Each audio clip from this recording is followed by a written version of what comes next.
এনসিপির তো 1 বছর হলো, জি তো এই নিয়ে মনে হয় আমাদের আজকে একটা রিপোর্ট আছে ছাপা পত্রিকায় যে এনসিপির 1 বছরের প্রাপ্তি অপ্রাপ্তি, ওই রিপোর্টটাতে আসলে কি আছে?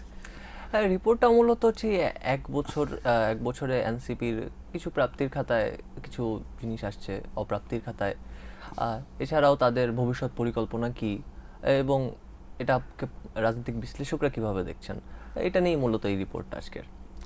প্রাপ্তি তো আমার কাছে যেটা হয় যে এনসিপির একটা নতুন দল এবং ছাত্রদের দল, তারা সেইখান থেকে তারা বেশ কয়েকজন পার্লামেন্ট মেম্বার হয়েছে। এটা তো আসলে ছোট প্রাপ্তি না, কারণ বাংলাদেশে অনেক দল আছে যারা বহু বছর রাজনীতি করে কিন্তু পার্লামেন্টে যেতে পারে না, একটা সিটও পায় না।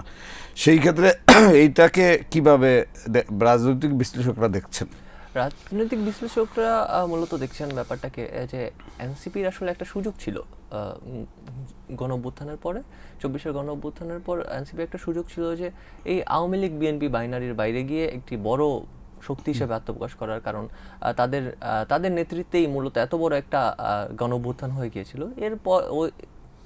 এরপর প্রেক্ষাপট অনুযায়ী আর কি রাজনৈতিক বিশ্লেষকরা এটাকে দুইভাবেই দেখছেন, ক্রিটিসাইজও করছেন, ভালোভাবেই দেখছেন। যেমন আপনি মাত্র বললেন যে এটা একটা খুব ভালো সাইন যে এত বছর রাজনীতি করেও আমাদের দেশের অনেক রাজনৈতিক দলের 6 জন এমপি পার্লামেন্টে যায় না, এবার এনসিপির 6 জন এমপি পার্লামেন্টে গিয়েছিল। রাজনৈতিক বিশ্লেষকটাকে এটাকে পজিটিভলিও দেখছে, আবার নেগেটিভলিও দেখছে যে এটা তারা যদি স্বতন্ত্র কোনো ব্লক, স্বতন্ত্র কোনো মানুষের জনপ্রত্যাশা অনুযায়ী তারা রাজনীতিটা করতো, তাহলে হয়তো এই 6-60 হতে পারতো, এই 6 হয়তো 160 হতে পারতো। তাহলে তাদের এই যে ব্যর্থতাটা কোথায়? এই যে তারা জনগণের প্রত্যাশা অনুযায়ী রাজনীতি করতে পারছে না, এই যে যিনি বলছেন, তিনি কি তাদের এই ব্যর্থতাটা আইডেন্টিফাই করেছেন? হ্যাঁ, তাদের ব্যর্থতাটা আইডেন্টিফাই করেছেন এবং বলেছেন যে আসলে জনগণের যেই রাজনীতি, সেই রাজনীতি জনগণের যে প্রত্যাশা ছিল যে থার্ড একটি বড় রাজনৈতিক শক্তি হবে। হ্যাঁ, এনসিপি কিন্তু ওই পথে হাঁটেনি। এনসিপি কিন্তু যদিও তারা বারবার বলেছিল যে তারা একা নির্বাচন করবে, 300 আসনে তারা ক্যান্ডিডেট দেবে, কিন্তু তারা কিন্তু তা করেনি। এবং নির্বাচনের কিছুদিন আগে তারা জামাতের সাথে হচ্ছে একটি সমঝোতায়, প্রথমে নির্বাচনী সমঝোতা, এখন শুনছি রাজনৈতিক সমঝোতা হবে এটা। তো এটাতে গিয়েছে এবং এটা কিন্তু এনসিপির মতো একটি দলের জন্য খুবই বাজে প্রভাব ফেলেছে। কারণ তারা বলছেন যে জামাতে তো 1971-এর সাথে জামাতের একটা খুবই নেতিবাচক একটা দৃষ্টিকোণ থেকেই তারা দেখছেন যে এনসিপির উচিত ছিল আসলে এই তারা জামাতের সাথে অ্যালাইন না করে তারা যদি নিজেরা এই নির্বাচনে প্রার্থী দিত, তাহলে হয়তো জনগণ তাদের আরো বেশি সাপোর্ট করতো। কিন্তু এই যে এনসিপিটা গঠন হলো, গঠনের পরপরই কিন্তু ওরা ভাঙ্গা গড়ার মধ্যে গেছে। তো এই জায়গাগুলো কি তারা কেন এত ভাঙ্গন, এইটা নিয়ে কি কেউ কোনো কিছু বলছেন? এখানে এনসিপির মানুষ বলছে, এনসিপির অনেক নেতা বলছেন যে একটা রাজনৈতিক দলে বিভিন্ন মতাদর্শের মানুষ থাকবেন, তারা যেহেতু নিজেদের সেন্ট্রিস্ট পরিচয় দেন। তো জামাতের সাথে যখন তারা আসলে অ্যালাইনমেন্টে একটা সমঝোতায় গিয়েছে, একটা অ্যালায়েন্সে গিয়েছে, তখন কিন্তু আসলে এটাকে অনেকেই ভালোভাবে দেখেনি। জনগণ তো ভালোভাবে দেখেনি, তাদের দলের অনেকেই ভালোভাবে দেখেনি। কিন্তু এনসিপির নেতারা বলছেন যে আমাদের দলের প্রায় 80-85% মানুষই আসলে জামাতের সাথে অ্যালায়েন্স চেয়েছিল। তো যারা চলে গিয়েছেন তারা হয়তো দলের কোনো সিদ্ধান্ত তাদের মনোপুত নাও হতে পারে, কিন্তু এই জন্য তারা চলে যাবেন সেই ব্যাপারটা তারা ভালোভাবে দেখেন নাই এবং তারা এটা ক্রিটিসাইজও করেছেন। এখন আবার গুঞ্জন শোনা যাচ্ছে যে তাদের ফিরিয়ে আনার ব্যাপারে এনসিপি কিছুটা উদ্যোগ নিবে না, কিন্তু এই যে এনসিপিকে সরকারের এত সহায়তা, মনে হলো যে তাদেরকে সব জায়গায় ভিআইপি প্রোটোকল, এত সাপোর্ট, এত সিকিউরিটি, এত কিছু দেওয়ার পরেও তারা কেন মূলধারার রাজনীতিতে আসতে পারলো না?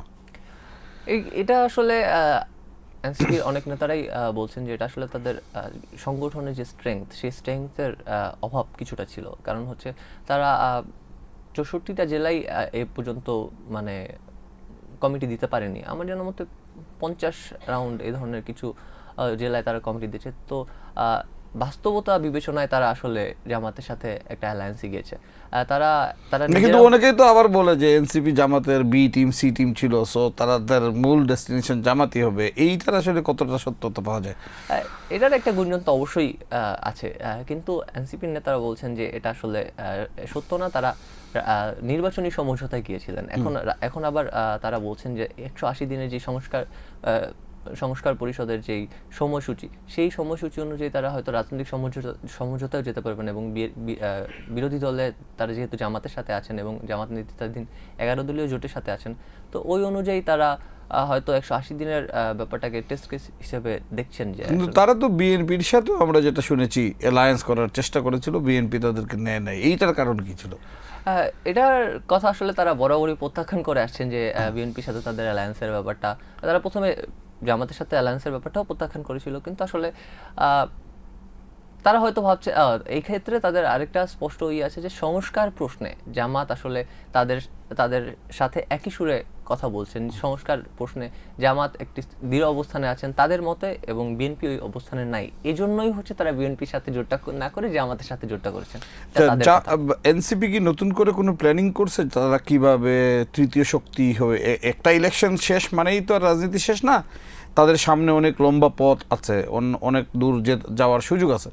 তারা কি নতুন করে কোনো পরিকল্পনা করে তৃতীয় শক্তি হওয়ার জন্য প্রপার অ্যাক্টিভিটিস করবে কি না, এরকম কোনো প্ল্যানিং তাদের আছে? হ্যাঁ, এ নিয়ে তাদের সাথে তাদের অনেক নেতার সাথে কথা হয়েছে। এনসিপির নেতারা জানিয়েছেন যে তারা আপাতত যেই স্থানীয় সরকার নির্বাচন সেখানে তারা ইন্ডিপেন্ডেন্টলি লড়বেন। তারা জামাতের সাথে তাদের জোটবদ্ধ এখন পর্যন্ত তারা হওয়ার ঘোষণা দেননি, এবং তারা এর সাথেও বলছেন যদি পরে এটা প্রয়োজন হয় তাহলে তারা দলের সাথে কথা বলে ডিসিশন নেবেন। কিন্তু এই মুহূর্ত পর্যন্ত তারা বলছেন, আসিফ মোহাম্মদ সজীব ভুঁইয়া কিছুদিন আগে একটি প্রেস কনফারেন্সে সার্জিস আসিফ মোহাম্মদ সজীব ভুঁইয়া ছিলেন, তারা বললেন যে স্থানীয় সরকার নির্বাচনে তারা ইন্ডিপেন্ডেন্টলি এবার ক্যান্ডিডেট দিবে। তো নেতাদের সাথে কথা বললে যা জানা যাচ্ছে যে তারা আসলে দলের যে স্ট্রেংথ, সাংগঠনিক শক্তি, সেই সাংগঠনিক শক্তি বৃদ্ধির জন্যই এই স্থানীয় সরকার নির্বাচন তারা টেস্ট কেস হিসাবে নেবেন, যে মানুষ কীরকম পছন্দ করছে, তাদের আসলে জনবল কীরকম, তাদের নেতা স্থানীয় তৃণমূল পর্যায়ে তাদের নেতার যে বিস্তৃতি ঘটানো, তারা এবার এটার চেষ্টা করে যাবেন।